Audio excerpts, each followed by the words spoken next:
పిచ్చుకలను కాపాడే బాధ్యత అందరిది అని జనసేన పార్టీ ప్రధాన కార్యదర్శి బొలిశెట్టి సత్యనారాయణ అన్నారు. గ్రీన్ క్లైమేట్ టీఎన్జీఓ నేతృత్వంలో లాసన్స్ బే కాలనీలోని శాంతి ఆశ్రమంలో పిచ్చుకల కోసం గూళ్లు, నీటి కోసం మట్టి పాత్రలు, ధాన్యం కుచ్చులు ఏర్పాటు చేసిన అనంతరం ఆయన మాట్లాడారు.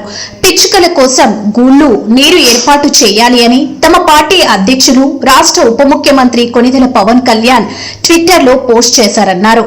పిచ్చుకలను నాశనం చేసిన చైనాలో క్రిములు, పంటలు నాశనమై 75 లక్షల మంది కోల్పోయిన విషయం ప్రపంచవ్యాప్తంగా అందరికీ హెచ్చరిక అని గుర్తుంచుకోవాలన్నారు. గ్రీన్ క్లైమేట్ టీఎన్జీఓ వ్యవస్థాపక కార్యదర్శి జేవి రత్నం మాట్లాడుతూ, ప్రపంచ పిచ్చుకల దినోత్సవం సందర్భంగా పిచ్చుకలకు గూళ్లు, మంచినీటి పాత్రలు ఏర్పాటు చేయడం మన బాధ్యత అన్నారు.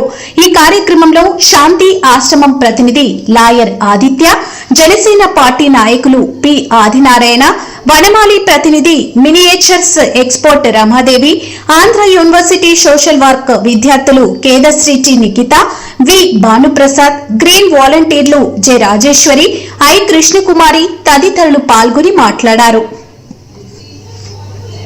మన ఆంధ్రప్రదేశ్ ఉప ముఖ్యమంత్రి అలాగే పర్యావరణ శాఖ మంత్రి, అటవీ మరియు పర్యావరణ శాఖ మంత్రి పవన్ కళ్యాణ్ గారు ఒక మంచి ట్వీట్ చేశారండి వరల్డ్ స్పారో డే సందర్భంగా.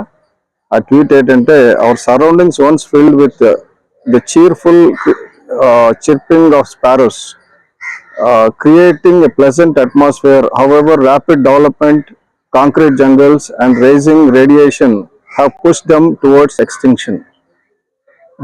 On this World Sparrow Day, let us take responsibility to protect these little birds to ensure future generations can enjoy their surroundings.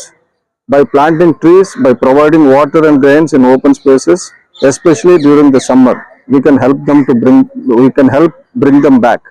Pawan Kalyan ఆయన ఏం చేశారంటే, ఒకప్పుడు మన సరౌండింగ్ అంతా కూడా పిచ్చుకలు మంచి ఆహ్లాదకరమైన పిచ్చుకల ధ్వనితోటి ఉండేది. అలాంటిది ఇప్పుడు కాంక్రీట్ జంగల్ వల్ల, నెక్స్ట్ ఈ చుట్టూ ఉన్న రేడియేషన్ వల్ల అవన్నీ నాశనం అయిపోయినాయి.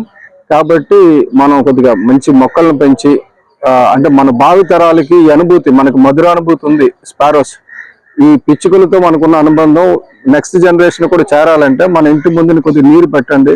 వాటికి ముఖ్యంగా ఎండాకాలంలో నీరు, వాటికి కొన్ని గింజలు, తిండి గింజలు పెడితే బాగుంటుందని చెప్పి పవన్ కళ్యాణ్ గారు మొత్తం దేశ ప్రజలందరినీ కోరుకున్నారు. కాబట్టి ఆ స్పారో డే అంతకంటే మనం ఏం చేయలేం. మనం చేయగలిగింది ఏంటంటే 4 గింజలు, కొద్దిగా నీరు, ఇది ఇస్తే చాలు. అవి బతుకుతాయి, అవి బతికితే మనం బతుకుతాం. ఎందుకంటే పిచ్చుకలు లేకపోతే మన భవిష్యత్తు నాశనం అయిపోతుంది. పురుగులు మొత్తం మన పంటలను తినేస్తాయి, మన పళ్ళును తినేస్తాయి, మన తాలూకు సరౌండింగ్స్ లో ఉన్న అంటే ఈ పెస్ట్లు తినేస్తాయి, అవన్నీ మనల్ని తినేస్తాయి. పిచ్చుకలు ఏం చేస్తాయంటే, పెస్ట్ దగ్గర నుంచి రకరకాల పురుగుల్ని, రకరకాల క్రిముల్ని తినేయడం వల్ల మన పంట పొలాల్లో, అంటే మన ధాన్యం మనకు మిగులుతుంది, కాపాడుతుంది.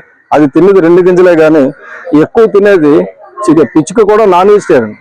అన్న అంచుకోవడానికి మాత్రమే రైసులు వాడుకుంటుంది, కానీ తినేది మాత్రం ఎక్కువ పురుగులే తింటది.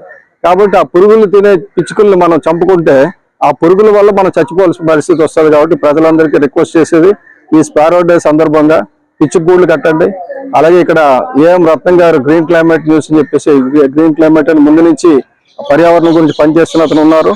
ఆయన దాదాపు 2,80,000 పిచ్చుక గూళ్ళు, అంటే మట్టితో తయారు చేసిన గూళ్ళు, అలాగే నీళ్లు పెట్టుకోవడానికి పళ్ళాలు లాంటివి, మట్టి పిడతలు లాంటివి, అలాగే ధాన్యపు కంకుల్ని కూడా ఇంటింటికి పంచుతున్నారు. కాబట్టి ప్రతి ఒక్కరు కూడా తమ కర్తవ్యంగా తీసుకొని దీన్ని ముందుకు తీసుకెళ్తారని కోరుకుంటూ సెలవు తీసుకుంటున్నాను. నమస్తే.